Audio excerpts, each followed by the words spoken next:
আজ আমি ঘুরতে গিয়ে এটা কি দেখলাম, আমি রেডি হয়ে বেরিয়ে পড়েছি ঘুরতে যাওয়ার জন্য। তো এখানে আমি বাজারে চলে এসেছি। আমি এখন যাব স্টেশনে, একজন আসবে স্পেশাল মানুষ, তার জন্য অপেক্ষা করছি। এই যে আমি, চলো স্টেশনে যাই। তো তোমরা এই স্টেশনটা কোন স্টেশন, তোমরা কেউ যদি জেনে থাকো তাহলে কমেন্টে জানিও। আজ আমি স্টেশনে গিয়ে ট্রেন লাইনে একটা জিনিস দেখেছি। এই যে সেটা দেখো, একটা সাপ। কি সাপ, আমি কখনো এই সাপটা দেখিনি।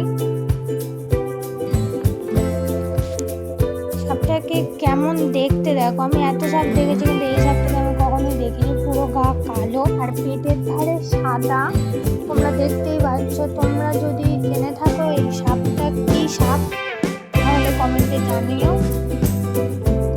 আমার তো দেখে মনে হচ্ছে এই সাপটি খুব বিষাক্ত সাপ, এখানে